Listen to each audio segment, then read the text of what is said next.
Hello everyone, welcome to my YouTube channel S chemistry.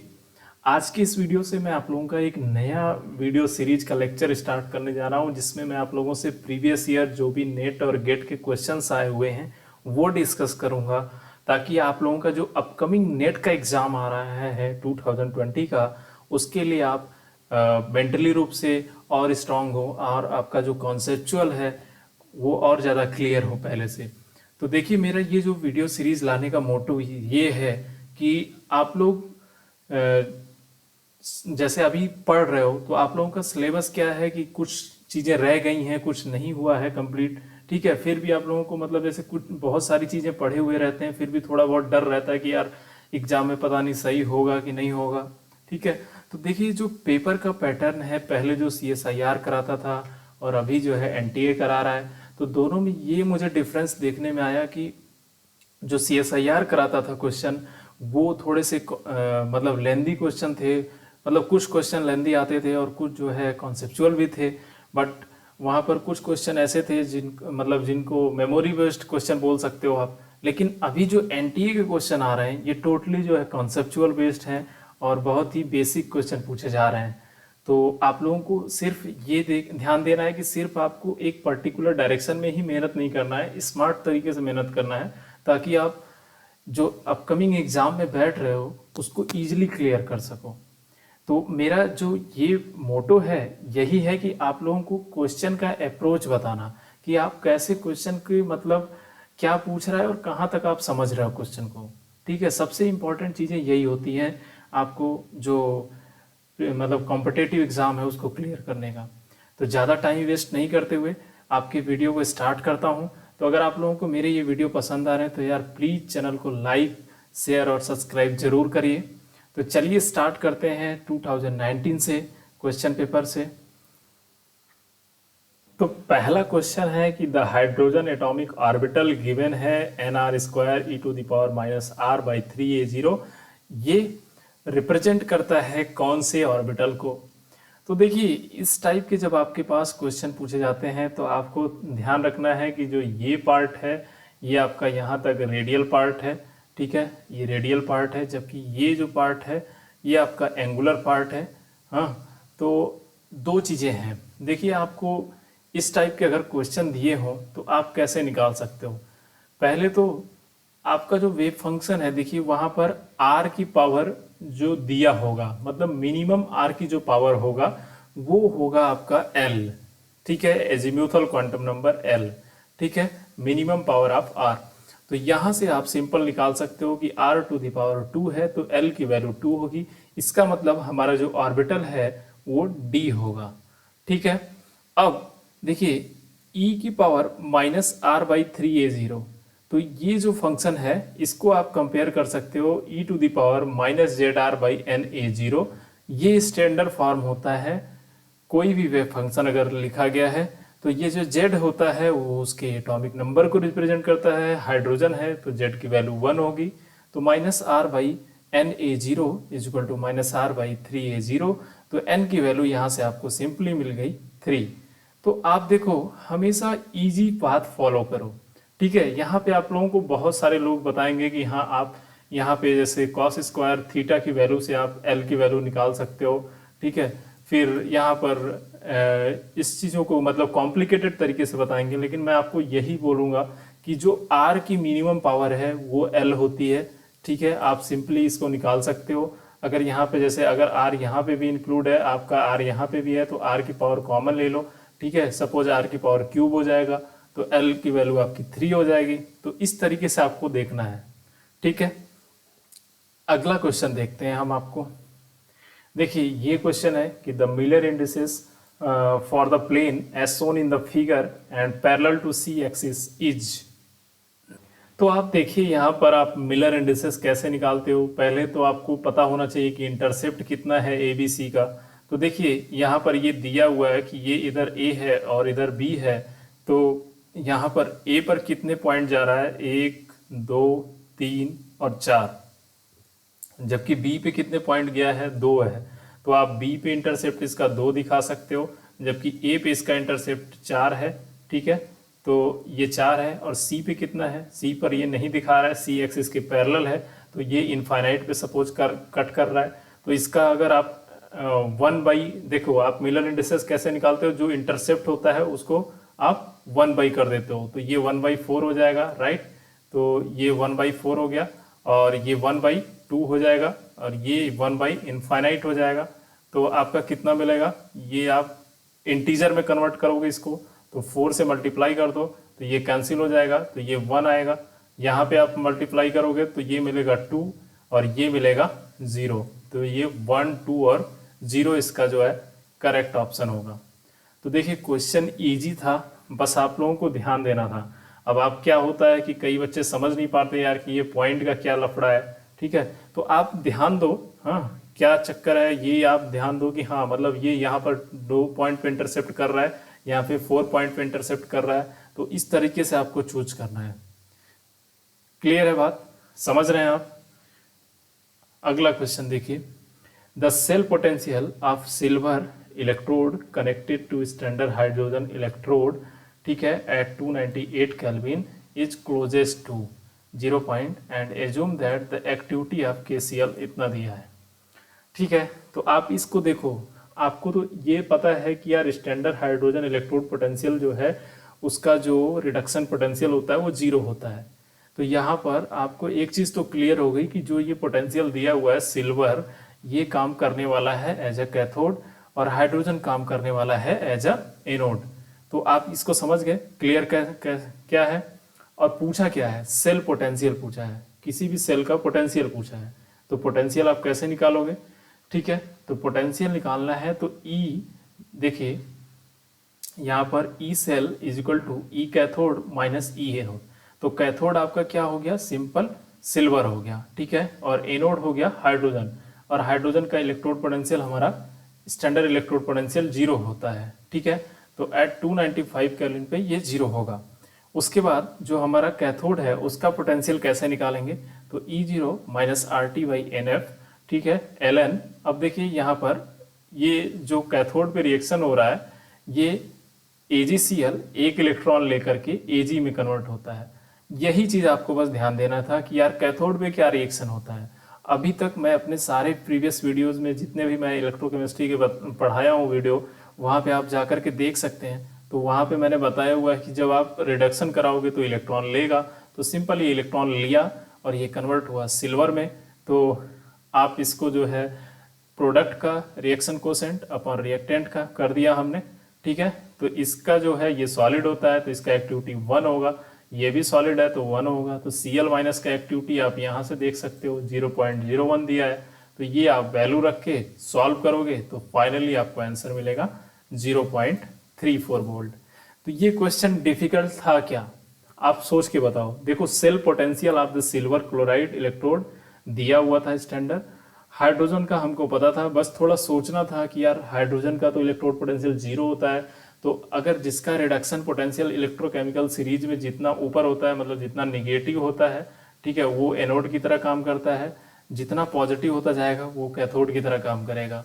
Clear है बात। Negative वाला anode की तरह इसलिए काम करता है क्योंकि उसकी इलेक्ट्रॉन देने की टेंडेंसी होती है, जबकि पॉजिटिव वाला कैथोड की तरह इसलिए काम करता है क्योंकि उसकी इलेक्ट्रॉन लेने की टेंडेंसी होती है। क्लियर है बात, ठीक है।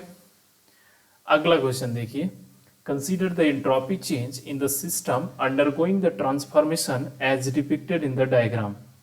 तो ये दिया है कि 25 डिग्री सेंटीग्रेड से एंट्रोपी 50 डिग्री पर जा रही है, तो उसका डेल्टा S1 है।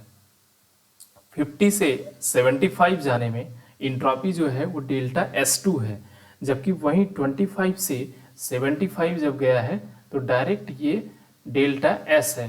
तो आप तो एक चीज तो जानते हो ना कि एंट्रोपी कैसी फंक्शन है, स्टेट फंक्शन है, पता है ना।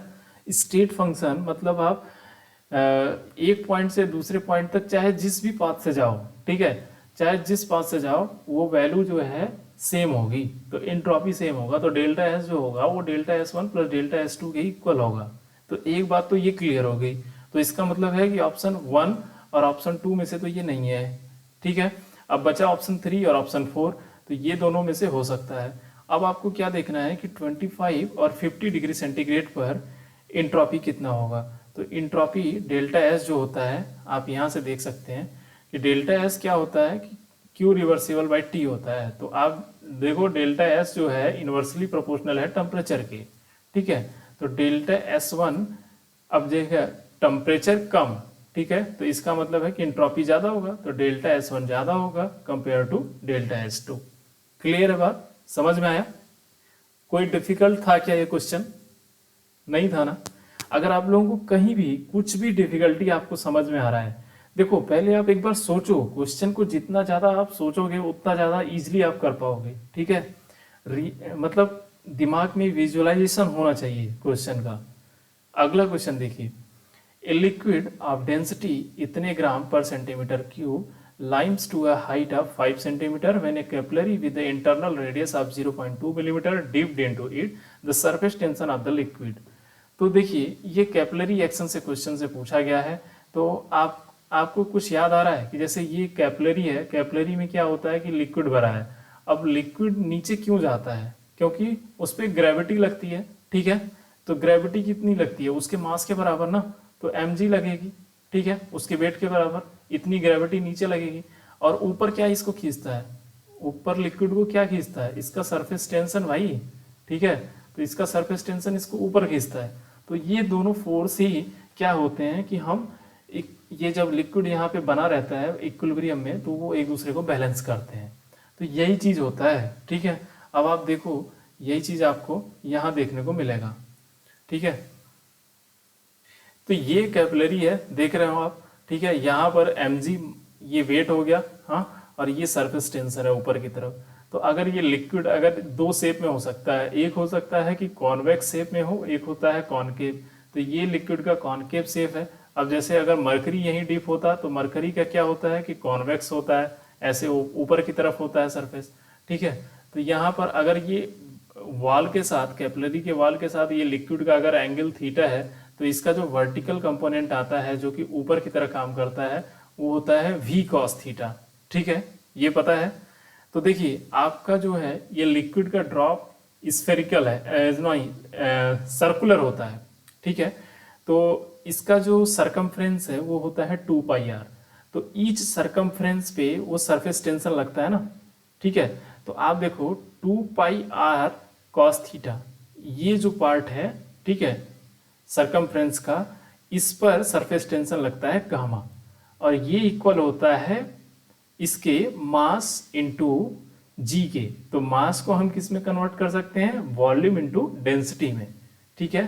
तो हमने वॉल्यूम इनटू डेंसिटी कर दिया। अब सिलेंडर का वॉल्यूम तो हमें पता है पाई आर स्क्वायर एच होता है, तो यही चीज हमने यहाँ उठा के रख दिया।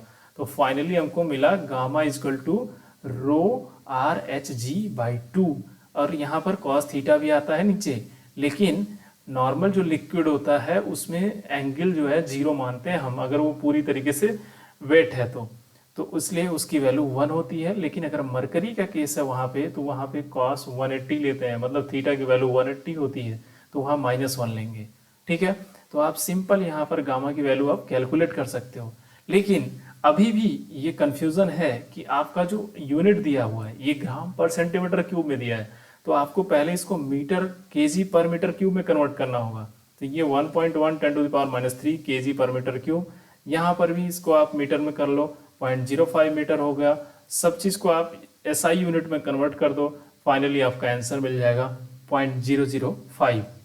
तो बेसिक जो समझना था आपको कि जो लिक्विड है, लिक्विड का जो वेट होता है वो नीचे की तरह काम करता है और इसका सरफेस टेंशन ऊपर की तरह काम करता है। तो सिंपल बहुत बेसिक कॉन्सेप्ट के ऊपर ये क्वेश्चन पूछा गया है। देखिए चलिए आगे की तरफ बढ़ते हैं। देखिए, if the rate constant of a base catalysed ester hydrolysis reaction is 0.2 litre per mole per second inverse, तो half life time of the ester would be. तो देखिए इससे इजी क्वेश्चन क्या पूछा जा सकता है कि आपको सेकेंड ऑर्डर रिएक्शन का सिंपल हाफ लाइफ टाइम पूछ रहा है, और आपको जो है रेट कांस्टेंट भी दे दिया गया और आपको इनिशियल कंसंट्रेशन दे दिया गया। अब आप ये एक्सपेक्ट नहीं कर सकते हैं कि इससे इजी क्वेश्चन आएगा, ठीक है। तो देखिए सिंपल आपको क्या है, फॉर्मूला रखना है आपको यहाँ पर टी हाफ सेकेंड ऑर्डर के लिए जो है 1/k × 1/a0। सिंपल आप वैल्यू रखोगे तो ये आपको आंसर मिलेगा 100, ठीक है, ये कुछ नहीं करना था, सेकेंड ऑर्डर रिएक्शन हमारा रेट कांस्टेंट होता है K equal to 1/T 1/A minus 1/A0, तो A की जगह हम A0/2 रख दिए। ठीक है, तो ये हमारा सिंपल सॉल्व हो गया, सॉल्व होकर के ये आता है। ठीक, तो इसको आप बहुत ही इजीली सॉल्व कर सकते हो। तो यहाँ पे देखिए, आप कोई प्रॉब्लम आया क्या आपको? अभी तक जो भी क्वेश्चन आप कर रहे हो बहुत ही इजीली सॉल्व हो रहा है ना। अगला क्वेश्चन देखिए कि the molar composition of a mixture of P and Q at equilibrium, ठीक है, 3:1 में दिया है। A small disturbance in the composition result in the change of the chemical potential of P by 10 joule per mole inverse, then the chemical potential of Q will be. तो आप देखिए कि ये क्वेश्चन कहाँ से पूछा गया है, ये गिब्स डुहेम इक्वेशन से क्वेश्चन पूछा गया है। ठीक है, तो इसका क्या कॉन्सेप्ट है कि गिब्स डुहेम इक्वेशन का जो डेल्टा जी होता है या डी जी होता है, ये होता है summation over NI dμi equal to 0, क्योंकि जो गिब्स फ्री एनर्जी है इसका इक्विलिब्रियम में चेंज 0 होता है। तो आप देखो कि यहाँ पर दो कंपोनेंट सिस्टम है, तो एक हो गया मान लो NP और एक हो गया NQ। तो NP की वैल्यू हो गई 3, NQ की वैल्यू हो गई 1। तो आपका सिंपल ये देखिए, आप म्यू जो है P का हो गया 10 जूल और Q का आपको निकालना है। तो यहाँ पर आप सिंपल रख दिए वैल्यू और ये आपको सॉल्व कर दिए, तो -30 आएगा। क्लियर है? देखिए कितने सिंपल सिंपल क्वेश्चन आपसे पूछे जा रहे हैं। ठीक है, अगला क्वेश्चन देखिए कि the consider a 2 level system in which the excited state separated from the ground state by the energy epsilon is doubly degenerate. The fraction of the molecule in the excited state as T tending to infinite. तो देखिए इस question को आप कैसे solve करोगे, कैसे करोगे? आपका एक स्टेट है ग्राउंड में, ठीक है, ये स्टेट है आपका ग्राउंड में और दो स्टेट है एक्साइटेड स्टेट में। इनकी एनर्जी का सेपरेशन एप्सिलॉन है और यहाँ पे मान लो E1 है। ठीक है, तो फ्रैक्शन पूछ रहा है। सिंपल आप बता सकते हो कि फ्रैक्शन इन टर्म्स ऑफ क्या होता है, पार्टीशन फंक्शन के आप बोलो तो Ni, ठीक है, एक्साइटेड स्टेट का number of molecules in any state, ठीक है, I state upon total number of molecules. तो उस पर्टिकुलर I स्टेट में कितने नंबर ऑफ मॉलिक्यूल होंगे comparison to total number of molecules, तो ये होता है Gi उस पर्टिकुलर स्टेट का I का e⁻−ei/kT अपॉन में टोटल कितने स्टेट है उनका Gi e⁻−i/kT समेशन। क्लियर है? अब देखिए एक बहुत इंपॉर्टेंट चीज है कि T अगर टेंड करेगा इनफाइनाइट की तरफ तो e⁻−1/T की वैल्यू 1 होगी। ठीक है, तो आप सिंपल अगर T इनफाइनाइट टेंड कर रहा है तो Ni/n की वैल्यू होगा Gi upon summation over Gi। तो देखो ग्राउंड स्टेट का डिजेनरेसी 1 होता है, पता है हमें। तो एक्साइटेड स्टेट में यहाँ दो स्टेट हैं तो इनकी डिजेनरेसी हो जाएगी 1 + 1 मतलब 2 हो जाएगी ऑलरेडी। ठीक है, दो स्टेट है और टोटल डिजेनरेसी होगा वो 3 होगा, तो 2/3 इसका आंसर होगा। तो आपको अगर ऐसे ही मान लो 3 स्टेट सिस्टम दिया हो, ठीक है, तो आप सिंपल उसके डिजेनरेसी जिस भी स्टेट का पूछा गया है अपॉन में टोटल डिजेनरेसी आप करके कैलकुलेट कर सकते हो। कितने इजी क्वेश्चन है। चलिए देखिए, अब क्वेश्चन पूछ रहा है कि the titration of 4.4 gram of polymer having the carboxylic acid in the group, ठीक है, पॉलीमर के लास्ट में जो कार्बोक्सिलिक एसिड है, requires 11 ml of 0.2 m NaOH। दो मोलर एवरेज मोलर मास पूछ रहा है। तो देखिए जितने कार्बोक्सिलिक एसिड होंगे उतने ही NaOH के द्वारा वो न्यूट्रलाइज किए जाएंगे, मतलब नंबर ऑफ मॉलिक्यूल्स ऑफ जो होंगे कार्बोक्सिलिक एसिड ग्रुप के वही उतने ही नंबर ऑफ पॉलीमर्स होगा। ठीक है, और जितने नंबर ऑफ मोल्स जो है NaOH के यूज्ड होंगे उतने ही number of moles carboxylic acid के भी तो यूज होंगे और वही नंबर ऑफ मोल्स तो पॉलीमर के भी होंगे। ठीक है, तो वही हम सिंपल लगाएंगे कॉन्सेप्ट यहाँ पे कि number of moles of NaOH कितना होगा। तो देखिए सिंपल आपका 11 ml है, ठीक है, और यहाँ पर मोलरिटी दिया है 0.02 मोलर, तो ये मोलरिटी मतलब होता है मोल पर लीटर। तो यहाँ पर 11 ml है, इसको भी आप लीटर में कर लो तो ये मोल पर लीटर से लीटर कैंसिल हो जाएगा, तो सिंपल ये मोल में आएगा। तो अब देखिए इतने मोल जो है पॉलीमर का है, ठीक है, तो एवरेज मोलर मास निकालना है। ठीक है, तो यही इतना ही नंबर ऑफ मोल्स जो है पॉलीमर का भी होगा। तो अब एवरेज मोलर मास निकालना है, तो सिंपल जो उसका मास दिया हुआ है इन ग्राम, तो इसको केजी में पूछा है मास को, मोलर मास को, तो इसको आप केजी में कन्वर्ट कर दो, ठीक है, मास अपॉन में नंबर ऑफ मोल्स, ठीक, तो ये हो गया आपका मोल्स इतना, ठीक, डिवाइड कर दिया आप, तो ये 20 आंसर इसका आ जाएगा। सिंपल क्वेश्चन था, बस दिमाग लगाना था आपको। जो भी इंड ग्रुप में कार्बोक्सिलिक एसिड है पॉलीमर के, तो उतने ही नंबर ऑफ NaOH उसको न्यूट्रलाइज करेंगे, उतने ही नंबर ऑफ पॉलीमर्स जो है, नंबर ऑफ मोल्स पॉलीमर के यूज्ड होंगे। सिंपल सेम कॉन्सेप्ट लगेगा। अगला क्वेश्चन देखिए, rate constant of A second order reaction दिया है, K2 है, initial concentration of the reactant A0 है, the concentration of the product at A time t is x, then the linear function of t with the slope K2 A0। ये भी बहुत simple question है, आपको simple second order kinetics लगाना है, ठीक है, तो उसका रेट का इक्वेशन लिख देना है, तो K2T बराबर, अब A की जगह आपके क्या है, A माइनस एक्स हो जाएगा, क्योंकि इनिशियल कंसंट्रेशन A0 है, तो ये A की जगह A माइनस एक्स हो गया, सिंपल आपने रख दिया, यहाँ पर सॉल्व कर दिया, तो आपको मिल गया K2A0 T is equal to X by A0x, तो ये हो गया y, ये हो गया mx, ठीक है, यही स्लोप पूछ रहा है यहाँ पर, इतना स्लोप होना चाहिए, ठीक है, स्लोप जो पूछ रहा है उसको आप ध्यान में दो, तो जो क्वेश्चन पूछ रहा है वहां पे आप फोकस करो, ठीक है, तो ये सिंपल हो गया y और x के बीच में रिलेशन, जिसका स्लोप K2A0 है, तो यही क्वेश्चन पूछा गया था, तो इसका थर्ड ऑप्शन करेक्ट होगा। क्लियर है बात, समझ में आया, ठीक है, तो ये हो गया। अब देखिए डिजेनरेसी पूछा है कि state having energy 27h² upon 8 ml²। तो देखिए यहाँ पर इस टाइप के जब भी क्वेश्चन आते हैं आपको, जैसे ये 3D बॉक्स दिया हुआ है ना, तो आपका मतलब है कि ये कैसे सॉल्व होगा।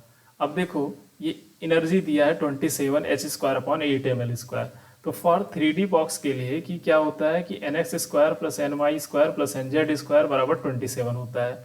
तो nx ny nz की वैल्यू हम कैसे फिल करें कि ये 27 मिले, तो हमारे पास सिर्फ दो ही क्राइटेरिया बच रहा है कि जब हम ये 27 बनाए, एक तो हम तीनों को वैल्यू जो है nx ny nz का वैल्यू 3 ले ले, ठीक है, तब हमें 27 मिल रहा है, या दूसरा केस ये है कि हम nx को 5 ले लें और ny को जो है 1 ले लें, सॉरी यहाँ पर ये बाई मिस्टेक हो गया है, ठीक है, ये 1 होगा, तो ny की वैल्यू 1 होगा, हाँ ये 1 होगा, ये भी 1 होगा और ये भी 1 होगा, ठीक है, तो ये आप करेक्ट कर लेना, ये गलती से हो गया है, ठीक है। तो देखो 5 5 जा 25 प्लस 1 6, मतलब 26 प्लस 1 27, तो एक कॉम्बिनेशन ये है, ठीक है, कि 5 1 1 ले लें हम, ठीक है, फिर 5 1 1 ले सकते हैं हम, ठीक है, और लास्ट कॉम्बिनेशन है कि 1 1 5 ले सकते हैं। तो ये 3 कॉम्बिनेशन तो इसका बनेगा प्लस एक कॉम्बिनेशन इसका है, तो टोटल नंबर ऑफ जो कॉम्बिनेशन है वो 4 होंगे।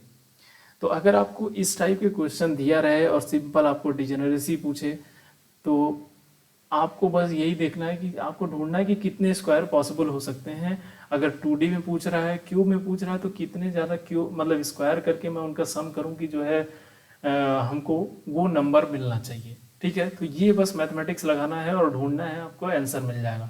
कुछ भी इसमें दिमाग नहीं लगाना है, इस टाइप के क्वेश्चन हमेशा पूछे जाते हैं, तो आप बस ध्यान रखो बस, ठीक है। अगला क्वेश्चन देखिए कि special part of the dominant resonance structure of the lithium hydride molecule is only balance part of the wave function is shown. तो देखिए लिथियम हाइड्राइड मॉलिक्यूल है और पूछ रहा है डोमिनेंट रेजोनेंस स्ट्रक्चर, ठीक है, ये पूछ रहा है। तो लिथियम हाइड्राइड क्या है कि एक पोलर मॉलिक्यूल है, ठीक है, ये एक पोलर मॉलिक्यूल है। इसका मतलब है कि लिथियम एटम जो है इसको इलेक्ट्रॉन डोनेट करता है, ठीक है। तो हाइड्रोजन के पास दोनों इलेक्ट्रॉन रहते हैं ऑलमोस्ट, हाँ। तो ये जब वेव फंक्शन आप लिखोगे तो ये s ऑर्बिटल हाइड्रोजन का होगा, वहीं पे पहला इलेक्ट्रॉन होगा, और दूसरा s ऑर्बिटल भी हाइड्रोजन का होगा जिसमें दूसरा इलेक्ट्रॉन होगा। तो मतलब दोनों इलेक्ट्रॉन इसके ही पास रहेंगे, ठीक है। तो मतलब स्लाइटली ये जो इलेक्ट्रॉन है, जो वैलेंस के इलेक्ट्रॉन था लिथियम का, ये भी यहाँ शिफ्ट हो गया है। अगर ये कोवेलेंट कैरेक्टर होता, तो वहां पर क्या होगा कि s ऑर्बिटल जो लिथियम का है वो भी इन्वॉल्व होगा, प्लस हाइड्रोजन है, दोनों का इन्वॉल्व होगा, मतलब दोनों की शेयरिंग से ही बनेगा। हाँ, तो ये चीज आपको समझना है कि इस टाइप के जैसे क्वेश्चन पूछे जाते हैं, अक्सर पूछे जाते हैं मॉलिक्यूल के, जैसे यहाँ पर लिथियम हाइड्राइड दे दिया तो वो HCl दे सकता है। हाँ, तो बहुत आपको कॉन्सेप्ट रखना है कि जैसे अगर दोनों आप मॉलिक्यूल जैसे यहाँ पर केवल Cl2 होता तब क्या होता, तो इस टाइप के सारे कॉम्बिनेशन आपको देखने होंगे। ठीक है, तो अगला क्वेश्चन बढ़ते हैं। फॉर द इलेक्ट्रोकेमिकल सेल, देखिए AgCl ये है the junction potential is the highest when M+। तो देखिए ये क्या है, क्वेश्चन जो है ये एक कंसंट्रेशन सेल है, आपको दिख रहा है क्योंकि दोनों साइड क्या है AgCl है। हाँ, और बीच में क्या है, ये साल्ट ब्रिज टाइप का कुछ लग रहा है आपको। ठीक है, तो इसका मतलब है कि ये कंसंट्रेशन सेल है। हाँ, तो यहाँ पर क्या होगा कि लिक्विड जंक्शन पोटेंशियल का फॉर्मेशन होगा। ठीक है, ये विद ट्रांसपेरेंस है। हाँ, तो यहाँ पर जो है जैसे वहाँ पे हमने जब लिया था कि जब मैंने अपने वीडियो में मैंने आपको बताया था कि वहाँ पे HCl लेते हैं हम, तो वहाँ पर Cl आयन का ट्रांसपोर्ट होता है, लेकिन यहाँ पर जो है कैटायन का ट्रांसपोर्ट हो रहा है। तो कैटायन के ट्रांसपोर्ट में बस सिंपल आपका फार्मूला चेंज हो जाएगा और कुछ नहीं होगा। तो यहाँ T+ होगा RT/NF ln A2/A1 होगा। तो यहाँ पर आपको ध्यान रखना है कि अब ट्रांसपोर्ट ऑफ कैटायन किसका ज़्यादा होगा, तो ट्रांसपोर्ट नंबर मतलब current carried by the cation, right. अब ये किस पे डिपेंड करेगा, उसके आयनिक मोबिलिटी पे। तो इन सारे आयनों में किसकी सबसे ज़्यादा आयनिक मोबिलिटी है ये आपको चेक करना है। तो किसकी मोबिलिटी है भाई, हाइड्रोजन आयन की है। क्यों, क्योंकि इसका साइज स्मॉल है तो ये सबसे फास्ट मूव कर सकता है। तो इसका मतलब है कि इसके में लिक्विड जंक्शन पोटेंशियल सबसे ज़्यादा होगा। मतलब लिक्विड जंक्शन पोटेंशियल तो आप जानते हो कि डबल लेयर का फॉर्मेशन होता है जो परमिएबल मेम्ब्रेन होता है उसके पास। ठीक है, तो ये हाइड्रोजन एटम का सबसे ज्यादा होगा। क्लियर है। अगला क्वेश्चन देखिए कि the function which is not an eigen function of the indicated operator. ठीक है, देखो इसमें अगर आपको सिंपल मैथमेटिक्स आता है फिर भी ये क्वेश्चन आप कर ले जाओगे, क्योंकि यहाँ पर सिर्फ एक कॉन्सेप्ट आपको पता होना चाहिए कि आइजन फंक्शन क्या होता है। जैसे आप जानते हो कि हैमिल्टोनियन जो है अगर साई ऑपरेटर पे ऑपरेट किया जाता है तो वो हमको एक वैल्यू देता है एनर्जी का ई साई। ठीक है, तो H psi is equal to होता है ई साई और ई आपका जो है कांस्टेंट होता है। तो बस यही कॉन्सेप्ट आपको लगाना है सारे ऑपरेटर पे। ठीक है, तो यहाँ पर आप लगा दो एक, ठीक, यहाँ पे फंक्शन इसको अप्लाई कर दो, देन आप इसका डबल डिफ्रेंसिएशन करोगे तो आपको क्या मिलेगा, आइए देखते हैं। तो देखिए यहाँ पर पहला वाला जब हमने रखा तो ये ddx आपने निकाला, फिर ये मिला आपको, जब डबल डिफ्रेंसिएशन आपने निकाला तो ये फाइनली आपको सॉल्व करके मिलेगा।